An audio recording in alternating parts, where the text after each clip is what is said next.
Selamat pagi anakku, salam sejahtera. Kita akan mulai pelajaran terakhir kita untuk minggu ini. Dan kita mulai. Kita bersatu dalam doa. Bapa kami di sorga, terima kasih Tuhan. Berkati kami dengan anak-anak kami dimanapun kami berada, supaya mereka semuanya belajar dengan sungguh-sungguh untuk pertemuan terakhir, untuk pelajaran agama kami di pagi hari ini. Temani kami Bapa, sertai kami dalam nama Yesus kami berdoa. Amin. Anak-anakku sekalian, selamat pagi, salam sejahtera buat kita semua. Inilah terakhir kita belajar agama dalam daring ini. Ya, lihat bab 14, remaja di tengah dunia yang berubah. Sebagai bahannya adalah 1 Tesalonika 5 ayat 21 dan Matius 5 ayat 13 sampai 14. Nah, di pendahuluan ya, judul kita remaja di tengah dunia yang berubah. Dunia ini berubah. Yang tetap hanya perubahan, ya, kalau tidak semuanya berubah. Jadi dalam perubahan dan perkembangan yang terjadi sangat kuat dampaknya dalam kehidupan manusia terlebih kamu. Mari kita bahas. Kita lihat dalam berbagai bidang. Perubahan yang kita ketahui di sini adalah perubahan di bidang teknologi, pengetahuan, perubahan di bidang ekonomi, budaya dan peradaban, dan perubahan pandangan dan nilai hidup. Ini bisa kamu baca. Ini tetap berubah dari zaman ke zaman dan semakin maju. Ya. Selanjutnya, apa dampak perubahan itu kepada dunia ini? Dampaknya ada dua, positif dan negatif. Apa dampak positif daripada internet? Informasi lebih gampang, ya, dan transportasi lebih gampang. Itu semuanya membawa dampak positif pada kehidupan manusia. Dan ada dampak negatif, banyak tantangan yang diidentifikasi. Misalnya, di bidang informasi semakin cepat, itu merusak mental anak-anak. Dunia menjadi satu kesatuan ekonomi. Dunia ini ya sudah bisa peradabannya satu, ekonomi kita misalnya dimanapun kita sudah bisa membeli merek-merek yang barang-barang yang bermerek. Ini menjadi dampak negatif dalam kehidupan ini.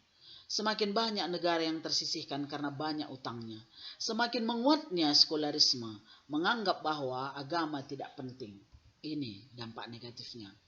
Jadi untuk menghadapi dunia yang berubah ini, bagaimana kita sebagai remaja Kristen? Kita harus menghadapinya di bawah terang Kristus. Di tengah-tengah perubahan, kita sebagai orang Kristen dipakai Tuhan ya, untuk tetap hidup di bawah terang Kristus. Memang tidak gampang karena setiap hari kita diperhadapkan dengan berbagai kenikmatan dunia yang bisa kita nikmati secara positif, begitu juga secara negatif. Ambil yang positifnya. Dan apa pesan dari firman Tuhan? Dalam Roma 12 ayat 2, kita sebagai orang Kristen harus beda dengan yang lain. Ya, kita orang Kristen beda dengan orang yang lain. Kita harus tampil beda. Dalam Matius 5 ayat 13 sampai 14, kita harus menjadi garam dan terang dunia. Selanjutnya Tuhan Yesus berkata, dalam Matius 16 ayat 3, rupa langit bisa kamu ketahui, membedakannya, tapi tanda zaman tidak. Untuk itu ditegaskan, kita harus peka terhadap keberadaan kita dimanapun kita berada. Yang perlu kita sadari adalah, satu, merencanakan masa depan di dalam dunia yang berubah.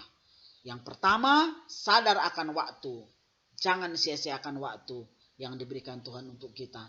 Yang kedua, mengenal dunia berubah dengan penemuan-penemuan yang bisa kita baca dalam buku kita. Thomas Alva Edison, Bill Gates, dan yang lain sebagainya bisa kamu baca nanti di buku kamu, ya, jangan malas membaca.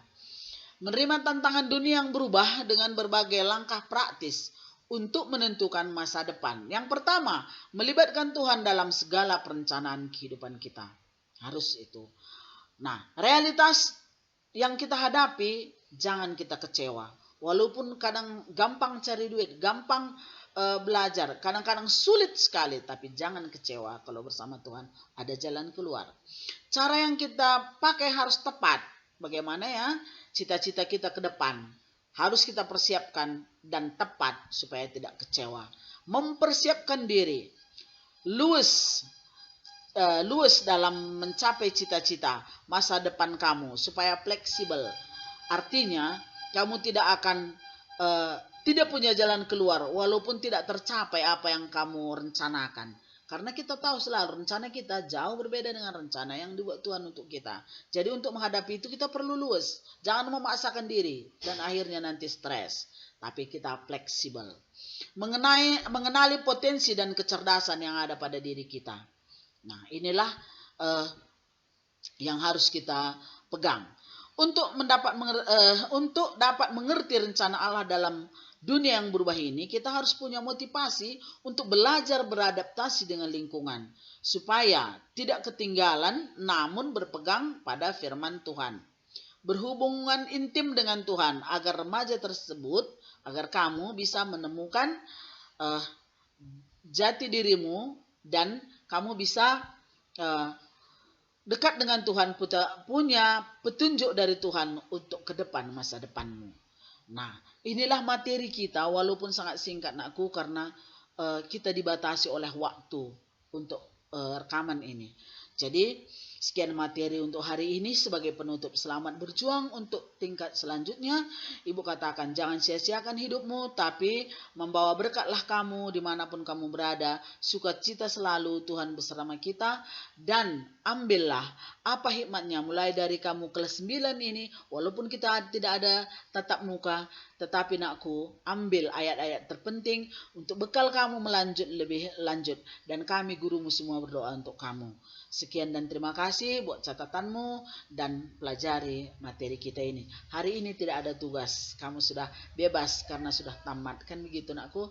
Dan minggu depan kita akan ujian. Nah, sekarang kita akhiri. Ibu berdoa, pimpin doa untuk kamu semuanya. Mari kita bersatu dalam doa. Bapa di sorga, terima kasih kami telah selesai pelajaran kami untuk 1 tahun ini Tuhan. Ini hari ini terakhir kami dalam pertemuan daring. Berkati anak-anakku seluruhnya Tuhan. Berkati keluarga mereka, orang tua mereka. Agar anak-anak kami ini bisa berhasil ke depan. Dan punya kekuatan modal dari firman Tuhan untuk hidupnya. Dan mereka menjadi anak-anak yang sukses.